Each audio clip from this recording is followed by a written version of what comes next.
Dream of the Red Chamber, Chapter 80. So to start us off, set the scene for us. Who are the actual players in this domestic war zone? Well, we're looking at a microcosm of a deeply patriarchal, super rigid hierarchy, and we're focusing entirely on how the people trapped within that system fight for absolute dominance over one another. Okay. So at the center of this storm is the new legitimate wife. Her name is Jimgi. Jingi, got it. Right, and she has just married into this incredibly wealthy household. Now, her immediate target is the established concubine, Shangling. Okay, so the new wife versus the established concubine. That is a classic setup for disaster. Absolutely. Now, Shangling has been in the household much longer. She is gentle, she is sweet, and she is basically beloved by everyone. Which I am guessing does not sit well with the new wife. Not at all. To the new wife, Jingi, that makes Shangling an existential threat, like a threat that absolutely must be dismantled. And what blows my mind is how this dismantling actually begins. Because it is not a screaming match, right? It's not a physical altercation at all. No, it's way more insidious than that. Right. So we know the new wife, Jingi, wants to destroy the established concubine, Shangling. How does she actually, fire the first shot?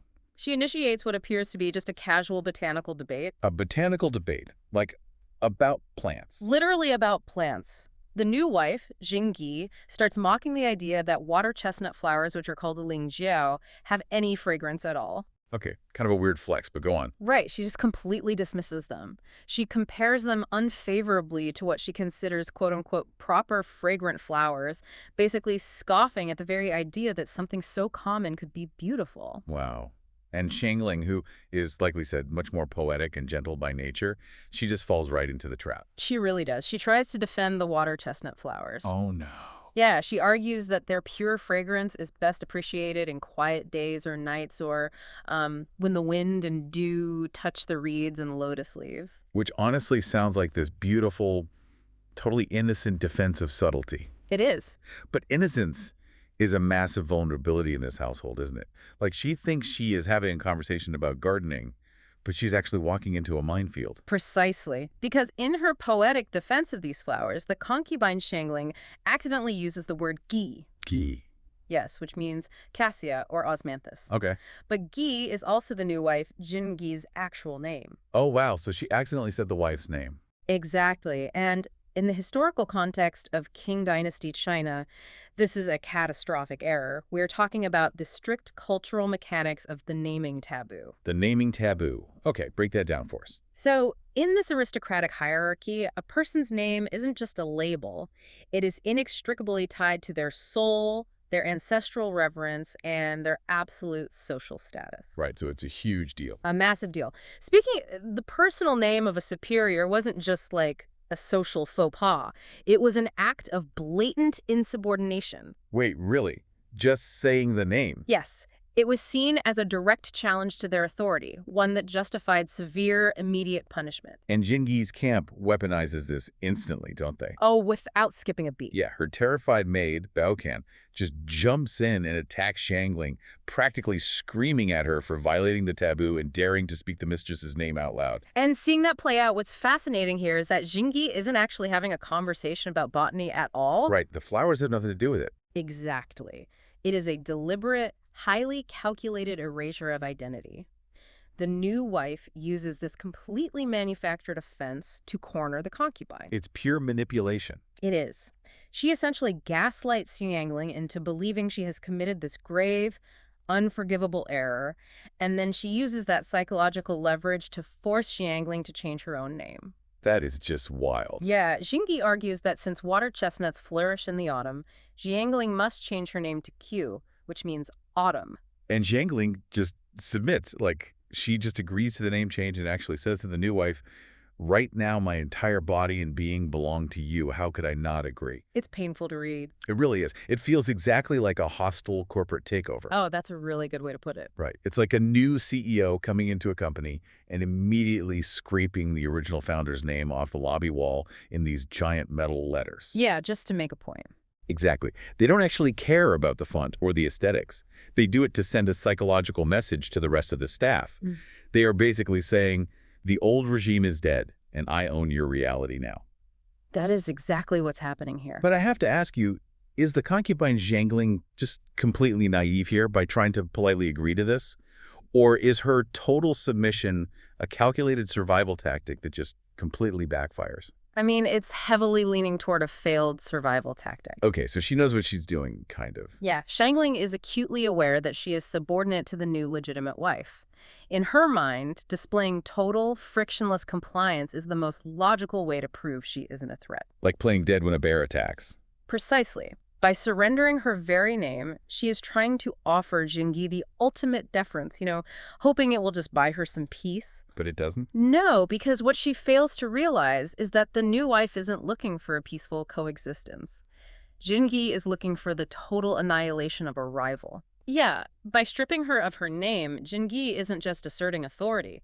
She is erasing Shangling's previous identity and totally dismantling her psychological ownership of herself. So Jingi has completely erased Shangling's identity on paper. She has asserted her dominance over the concubine's reality. But to truly neutralize her, she has to sever Shangling's only actual lifeline in this house, which is her husband's attention. Right, because the husband is the ultimate source of power here. Exactly. So how does she weaponize his greed to do that? Because the husband in all of this, Xu Pan, sounds like an absolute nightmare. Oh, Shinkan is the epitome of unchecked privilege. The text describes him as someone who covets shoe after getting long. Covets shoe after getting long. Meaning what, exactly? It's an old proverb meaning he is just insatiably greedy. He always wants whatever he doesn't have. Ah, got it. Yeah, I mean, he literally just got married to Jingi, but his eyes are already wandering within the household. Of course they are. And they wander specifically to Jingi's personal maid, Baoyu. Which creates a terrifying dynamic for that poor maid. Yeah. Because the text notes that the maid Baoyu has some beauty, but more importantly, she is absolutely petrified of her mistress, Jingi. With good reason. Right. So when the husband, Xu Pan, starts teasing this maid and trying to initiate an affair, Baoyu is too scared to reciprocate. She's constantly looking over her shoulder, checking her mistress's expressions to make sure she isn't about to be punished just for being the object of the husband's wandering eye. And this is where the author gives us a really chilling look into the new wife's internal monologue. Yeah, she is so calculating. She is. Jingi realizes that her husband's lust for her own maid isn't an insult to her marriage, it's a highly effective tool. She sees an opportunity. Exactly. She decides to use her terrified maid, Baoyu, as bait. Unbelievable. She calculates that if she willingly offers Baoyu to her husband, Xu Pan will naturally distance himself from the concubine Shangling to pursue this new, exciting prize. It's so twisted. And once the husband is completely distracted by his lust, the concubine Shangling will be utterly isolated. She will have no protector at all, leaving her entirely vulnerable to Jingi's attacks.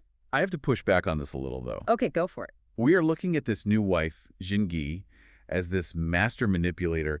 But wait, isn't Jingi also trapped in this marriage to a greedy, insatiable husband? Oh, yes, absolutely. Like, is she acting out of sheer, unadulterated malice? Or is this just the dark reality of how women in that era had to secure their rank? Because if her entire power and safety come from her husband's favor, isn't eliminating rivals at any cost just the terrifying logic of survival in that patriarchal environment? That is the essential tragedy of the text, and a really vital point to make. Jingi's power is entirely derivative. Right, it all comes from him. Exactly. If the concubine Shangling retains the husband's favor, the new wife's position is theoretically threatened, or, at least diluted. So she is operating within a toxic survival framework, absolutely. Okay, so it's a bit of both. Yes. However, the text makes a deliberate point to show the sheer excess of Jingi's cruelty. If we connect this to the bigger picture, it highlights how someone can be a victim of a system while simultaneously being an abuser within it. Wow, that is a really profound way to look at it. Yeah, she doesn't just want to secure her position as the head of the household. She wants to torture and destroy her rival. She literally trades another human being, her own maid, to buy the isolation of her enemy. Just treating people like chess pieces. Exactly. She expertly exploits the very system that traps them all, turning a subordinate into a pawn to secure her own domestic tyranny. That distinction between securing safety and indulging in sadistic pleasure is crucial.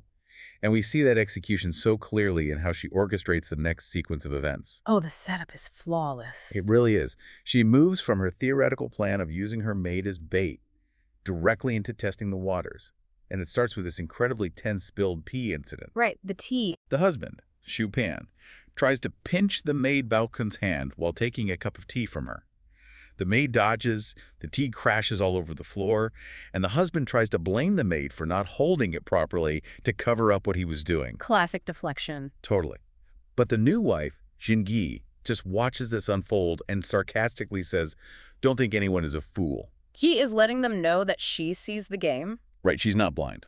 Exactly. She is establishing that she controls the reality of the room, which only increases her power over both her husband and her maid. And that leads directly to the bedroom negotiation, which, I mean, it is one of the most pathetic displays of male authority in the entire excerpt. It's utterly absurd. Jingi literally kicks her husband out of bed. Just kicks him right out. Yes. And this supposedly powerful patriarch who dictates the lives of all these women, he just kneels on the blankets and begs her. It's so pathetic. He actually promises that if she just gives him the maid Baoken, he would do anything for her. He says he would even fetch her human brains if she wanted them. Human brains. Which is such a grotesque, over-the-top promise to make just to satisfy his lust. It really highlights how deranged his priorities are. Exactly. And the new wife, having extracted total, humiliating submission from him, just agrees to give him the maid. She has successfully commodified her maid and purchased her husband's complicity in one single stroke. It's brilliant, but evil. Right. He believes he has won a prize, but he has actually just handed his wife the keys to the kingdom. Now she sets the actual trap to destroy the concubine. The setup the next day is like watching a Rube Goldberg machine of human misery being constructed. That is a great analogy. The husband, Xu Pan, and the terrified maid, Baoken, are finally alone together in a room, initiating their affair. And Jingi needs a way to make this moment as destructive as possible for her rival. But she can't just do it herself. No, she doesn't go get the concubine jangling herself. Instead, she finds this young, completely oblivious orphan maid named Xiaoxir. An orphan proxy. Yes. She tells this orphan to go find the concubine and tell her to fetch a handkerchief from the exact room where the husband and the maid are together. Here's where it gets really interesting to me. The new wife is pulling one tiny string by sending an orphan with a message, and she knows it's going to cause 3 different people to violently collide. The use of the orphan proxy is just a masterclass in manipulative distancing. Right, she keeps her hands clean. Exactly. Jingyi ensures that her own hands appear completely spotless. If anyone asks how the confrontation happened, she can simply say, "I just asked a child to fetch a handkerchief." I had nothing to do with it. Exactly. The innocence of the messenger completely masks the malice of the message. So the trap springs. The concubine jangling, completely unaware of what is happening, walks into the room to get the handkerchief and walks right in on her husband and the maid Baoken. The worst possible timing. It is a massive, orchestrated collision. Jangling is mortified by what she sees and runs away. The maid Baoken is completely humiliated at being caught in the act. Yeah. So, to save face and protect herself, she screams that she was being forced by the husband and flees the room. Which just ruins the moment for Xu Pan. Totally. The husband's lust is entirely thwarted. He is furious. And what does he do? He becomes enraged, chases down the innocent concubine Shangling, spits on her, and screams horrific insult, calling her a dead prostitute and a wandering ghost. It's so awful. It's horrific. But I have to stop and ask, why does the husband immediately turn his violent rage on Shangling? She just walked in by accident. Why doesn't he yell at his wife, who is the actual architect of this entire humiliating situation? Because the husband, Xu Pan, is fundamentally a coward. And abusers almost always operate on a path of least resistance. Oh, that makes sense. Yeah, he is frustrated and deeply humiliated that his conquest was interrupted. But look at his options in that moment. Right, who can he actually yell at? Exactly. He cannot attack his new wife, Xingyi. She is his legitimate spouse. She comes from a powerful, wealthy family. And most importantly, she currently holds the keys to what he still wants, which is the maid, Baoken. Okay, so Jingi is off limits. Right. And he cannot attack the maid because his lust for her is still driving his actions. Got it. So the established concubine, Shangling, is the only person in that entire dynamic who is completely unprotected, unvalued, and totally lacking in any systemic power. She is the literal scapegoat. Exactly. His immense frustration is entirely displaced onto the safest, most vulnerable target in the room. It perfectly highlights how individuals in power will project their own failures and humiliations onto those who cannot fight back, rather than actually confronting the true source of their frustration. Which leads us to the absolute climax of cruelty in this excerpt, because the emotional manipulation and the displaced anger finally spill over into outright physical violence and calculated psychological torture. Yeah, this is where it gets really hard to read. It really does. And it starts with the bathwater incident. The husband is drunk, entirely naked, and getting into a bath that the concubine Shangling has drawn for him. Right. He decides the water is slightly too hot, and in his displaced rage, immediately decides this means Shangling is intentionally trying to harm him. He physically attacks her, kicking and beating her while he is completely naked, and all the concubine can do is just suffer the blows in silent self-pity. It is the ultimate degradation of the victim, while simultaneously exposing the grotesque nature of the abuser. It's such an ugly scene. It is. The text strips the husband of all dignity. Yeah. I mean, he is drunk, naked, and throwing a tantrum over bathwater, yet he still possesses the absolute systemic power to physically assault her without any fear of consequence whatsoever. Because the system protects him. Exactly. And this horrifying display of physical violence really softens the ground for the new wife's final, devastating psychological blow. Yes, the spatial control. Because beating her isn't enough for Jingi. She has to take away the very ground beneath Shangling's feet. Well, literally. The new wife orchestrates a complete bedroom swap. She sends her husband to sleep with the maid Bashan in the concubine Shangling's own room. Which is just rubbing salt in the wound. Totally. Then she forces Shangling to sleep on the floor of her room, Zhengi's room. And just to ensure compliance, the husband tells Shangling he'll beat her again if she doesn't do exactly what his wife says. It's absolute dominance. So the concubine is literally displaced from her own bed, forced to sleep on the floor at the feet of her tormentor, while her husband sleeps with someone else in her bed. Spatial control is a deeply primal form of dominance. Right, it's about territory. Exactly. A person's room, their bed, is their final sanctuary. By confiscating her room and forcing her onto the bare floor, Jingi is taking the last vestige of safety Shangling had in that house. She has nothing left. Nothing. She is physically manifesting the hierarchy. She's saying, I am elevated in the bed, you are lowered to the floor. But the cruelty doesn't stop with just the geography of where she is forced to exist. No, it evolves into literal, methodical torture. Throughout the entire night, the new wife intentionally keeps the concubine awake. She makes her get up to fetch tea. She makes her kneel and massage her legs. Over and over. Yes. The text says she does this 7 or 8 times over the course of the night, systematically ensuring that Shangling doesn't get a single continuous moment of rest. It's so calculated. And the excerpt ends with the new wife's internal chilling vow. As she watches the concubine massage her legs, Jean Gami thinks to herself that she will let her husband enjoy his new toy for a few days before she ultimately destroys Shangling completely. Just letting her twist in the wind. I mean, we are talking about literal sleep deprivation. That is a recognized modern method of psychological torture used to break prisoners of war. Right. It's used in interrogations. Exactly. It destroys cognitive function and breaks the human will. How does the concubine's silent endurance of this, massaging the legs of the very woman torturing her, reflect the broader theme of voicelessness in these rigid historical hierarchies? This raises an important question about what compliance really looks like under absolute subjugation. Okay, unpack that. To a modern reader, it might look like Shangling is passively accepting her fate, like she's just giving up. Right. Why doesn't she fight back? But her silence isn't consent. It is the physical manifestation of having absolutely no avenues for justice. If she speaks up or refuses to massage the wife's legs, she is beaten by the husband. Right. We just saw that happen. Exactly. If she complains to the husband, she is punished by the wife. Her silence is the terrifying sound of a human spirit being systematically dismantled by a closed system. That is so bleak. It is, and the contrast the author paints here is vital to understanding the depth of the new wife's victory. While the concubine is being subjected to calculated sleep deprivation and physical exhaustion on the floor, the husband is happily asleep in the other room, treating his new conquest, the maid, like a treasure. He has no idea what's really happening. He is blissfully, ignorantly distracted. He thinks he is the master of his domain, but he is completely managed. Jingi has achieved absolute control. She is managing her husband's pleasure and her rival's pain simultaneously without ever having to raise her voice.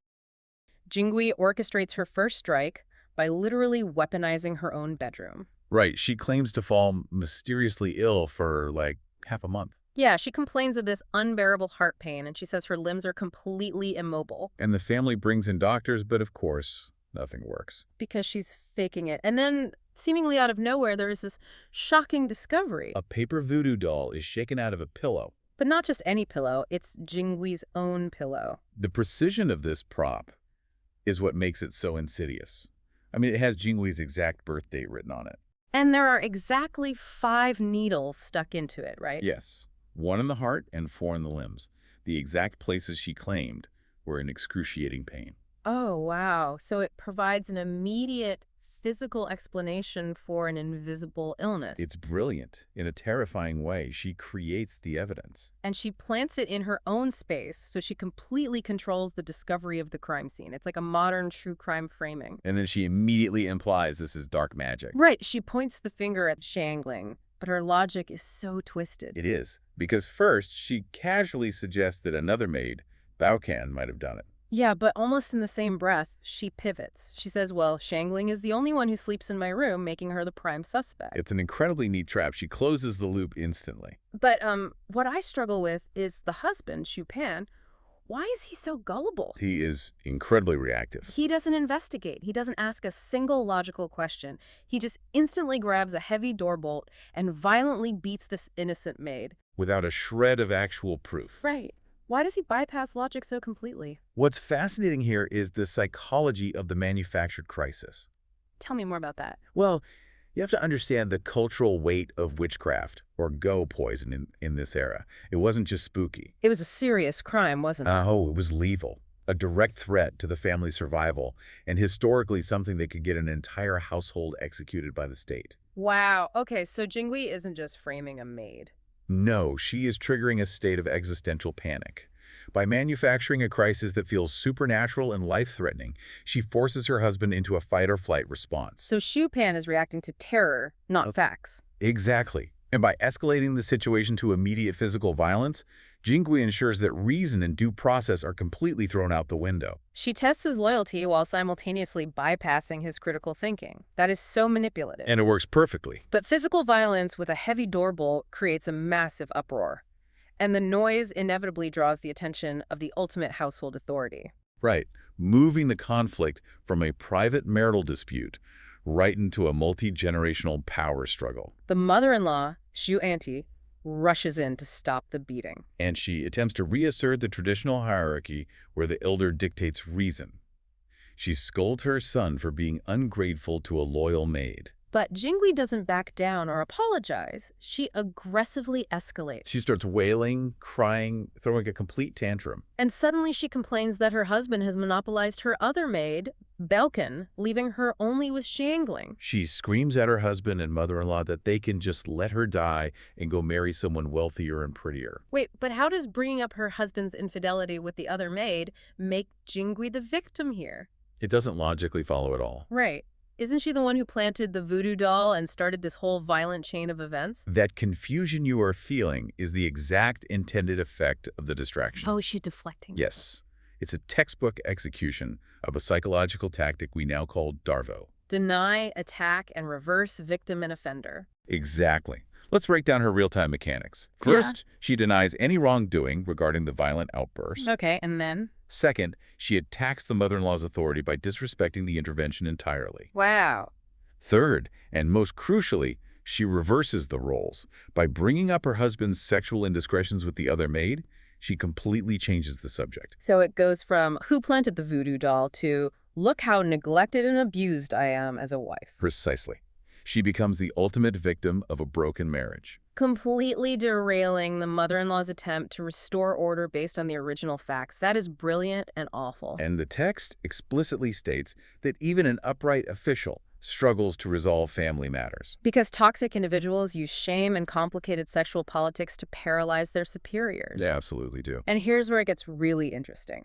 Yun Auntie completely falls for the distraction. She tries to regain some semblance of control, but she makes a terrible choice. She threatens to sell the innocent maid Shangling to a human trafficker, a Renyasi. And the text says she's willing to sell her for just a few taels of silver to remove the thorn in the flesh, the nail in the eye. Just to get some peace in the house. Now, a few taels of silver for a massively wealthy aristocratic family, is essentially pocket change, right? It's an insultingly trivial amount. It proves this isn't an economic transaction. It's a desperate act of disposal. Yes, Su Auntie is signaling that she views Yangling as garbage to be discarded for pennies, just to make the noise stop. It's like the family's immune system is completely broken. Instead of attacking the virus, which is Jingui, the leadership decides to attack its own healthy cells just to make the fever go down temporarily. That is a perfect analogy, and Jingui knows it. Because her response to this threat is to argue back through the window. She doesn't even grant her mother-in-law the respect of face-to-face dialogue. She rolls around, hits herself, and openly mocks the family's wealth. She yells that they just use their money to push people around. And her husband, Xu Pan, just stands there. Yeah. He is totally embarrassed, physically paralyzed, just sighing about his bad luck. He is completely useless in this moment. But I struggle to understand Xu Pan here. I mean, he's the head of a massively wealthy patriarchal household in 18th century China. He has all the systemic power. Exactly. Why doesn't he just kick Jingui out or silence her? Well, it's tempting to view him simply as a coward. But Jingui has tracked him in a complex moral paradox. How so? Because Xu Pan is compromised by his own vices, his impulsivity, his affairs with the maids.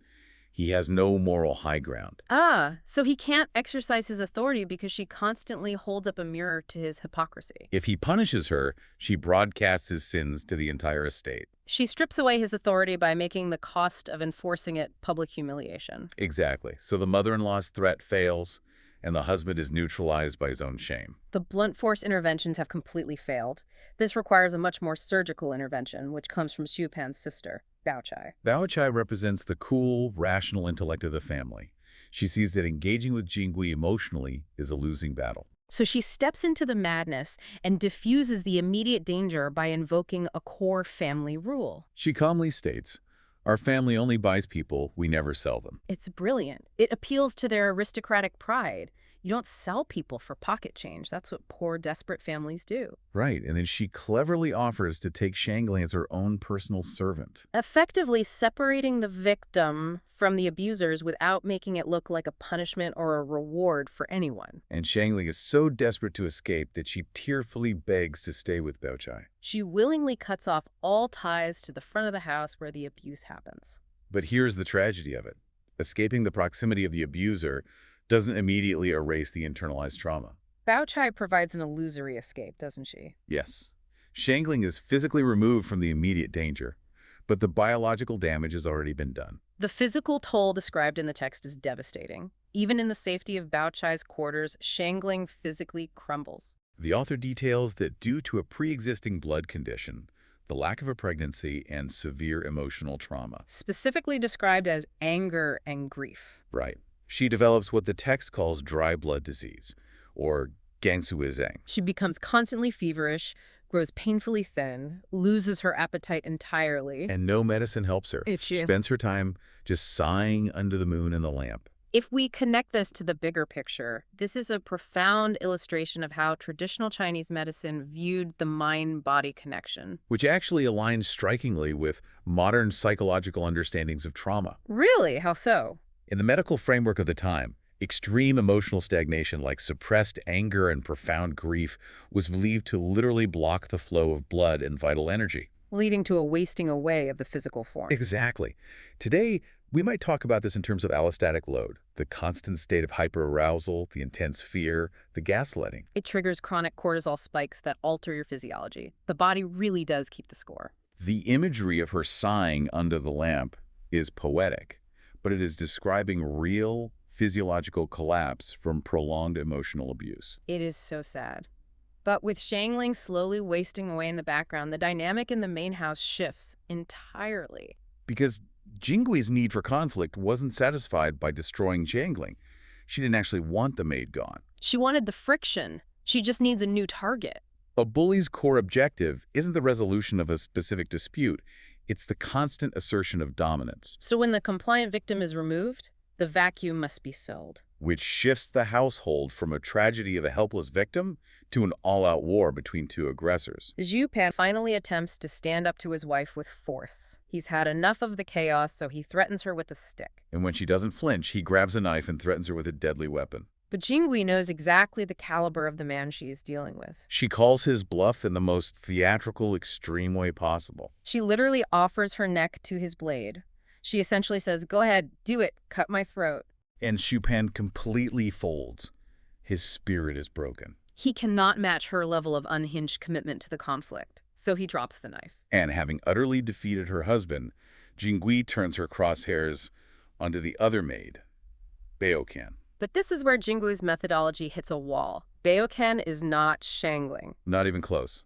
The text describes Baoyu as dry wood and fierce fire. She is highly combustible. Unlike Shangling, who internalized the abuse until her body gave out, Baoyu fights fire with fire. She fights back dirty. When Jingui attacks her, Baoyu throws massive tantrums of her own. She rolls on the floor, she screams. And she constantly threatens suicide with scissors during the day and ropes at night. She out-crazies the crazy. It descends into a mutual destruction pact. Two highly volatile individuals locked in an escalating cycle of threats. Completely unbound by the traditional rules of household decorum, and the supposed head of the household, Supan, the man with all the systemic power. He runs away. He completely abandons the home just to avoid the noise. He leaves the estate to escape his own wife and maid. And the bizarre aftermath of this abandonment is incredibly surreal. Left entirely to her own devices, with no boundaries and no husband to dominate, Jingui just spirals into total madness. She gambles constantly, she curses loudly at anyone and everyone, and she develops this incredibly visceral coping mechanism. She orders the slaughter of chickens and ducks every single day. Not because she wants the meat, but simply so she can eat the oil-fried bones while drinking alcohol. It's such a grotesque image, this wealthy woman sitting in a massive estate, chewing on fried bones. It's auditory, it's visceral, and it's deeply symbolic. When a toxic person runs out of human targets to dominate and break, their psychological need to consume and destroy doesn't vanish. It simply redirects. The crunching of those bones, the grease, the alcohol, it is a physical manifestation of her psychological hunger to obliterate everything around her. She is literally chewing on the remnants of life because she has nothing left to destroy. And this behavior doesn't say a secret. No, the entire wider network of the Ning and Rong mansions, the massive aristocratic society they belong to, comes to know her by a very specific, infamous nickname. The troublemaker star. Or the star that churns the home. It's a title that implies a sort of cosmic, unavoidable disaster.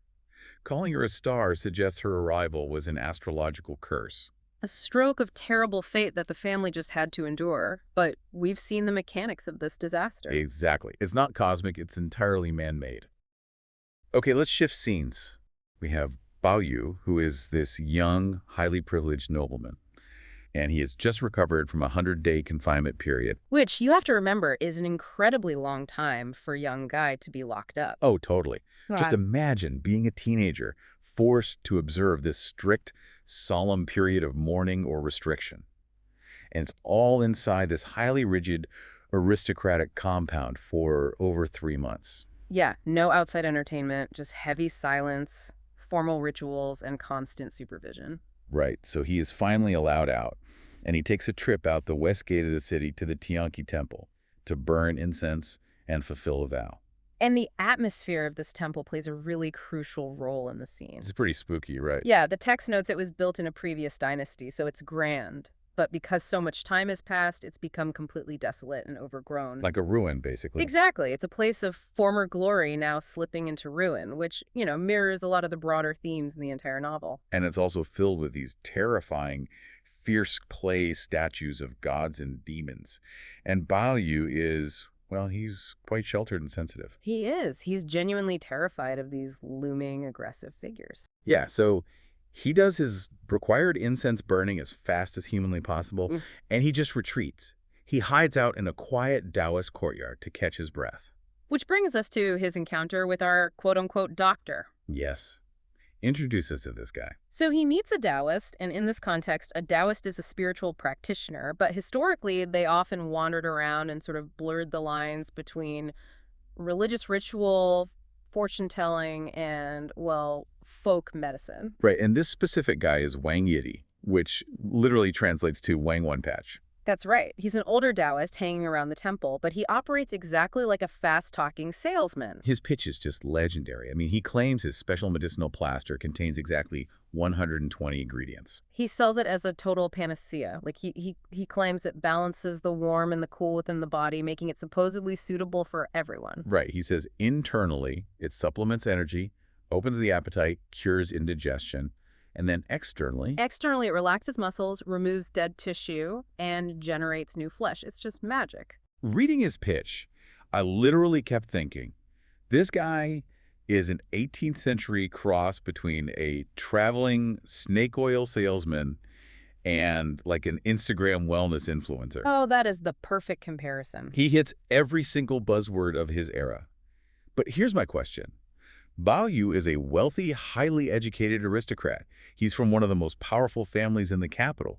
He has access to the best imperial physicians. It's the absolute best, yeah. So why does Baoyu, a wealthy aristocrat, even give the time of day to a guy everyone openly knows is a complete fraud? Well, Wang Yidi isn't exactly a stranger to the wealthy elite. He actually frequents the grand mansions, including Baoyu's. Oh, really? So they know him? Yeah, the aristocrats actually gave him the nickname Wang One Patch mockingly. They're teasing his claim that it only takes one patch to cure anything. Okay, so they're in on the joke. Exactly. Baoyu entertains him because he's restless. I mean, after 100 days of suffocating etiquette, he's just starved for some unscripted interaction. It shows Baoyu's democratic curiosity, right? Like, he'd rather sit in a dusty courtyard and joke with a streetwise quack than deal with the rigid formalities of his own home. Precisely. He wants entertainment, not a real diagnosis. Right, so we transition here connected by this theme of curing ailments, from physical medicine to, well, emotional medicine. This is where Wang playfully tries to guess what kind of medicine a young nobleman lounging in a temple might secretly want. And Wang leans in and guesses Baoyu wants an aphrodisiac, right,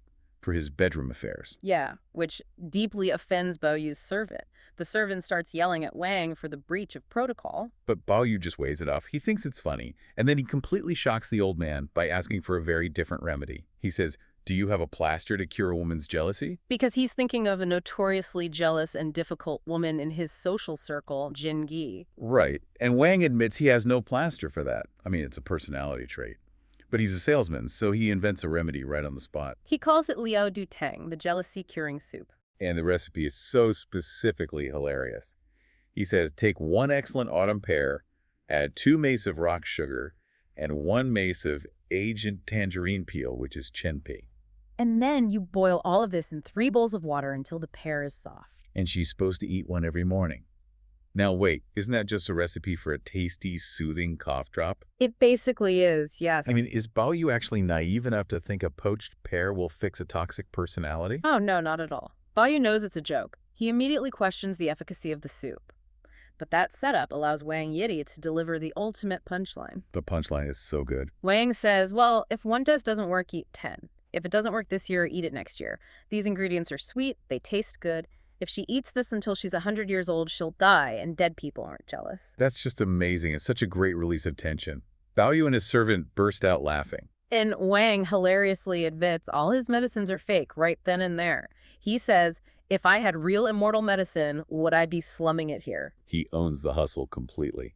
He really does. And if we connect this to the bigger picture, the author is using humor to show us that some human flaws just have no medical cure. Right, like extreme jealousy or malice. They're sicknesses of the spirit. Exactly. Baoyu has the luxury of philosophical boredom, so he can treat other people's bad moods as a funny little medical puzzle. Okay, but here's where it gets really interesting and honestly devastating. Yeah, the tonal whiplash here is severe. We move from this fictional, funny cure for a woman's jealousy to a very real situation.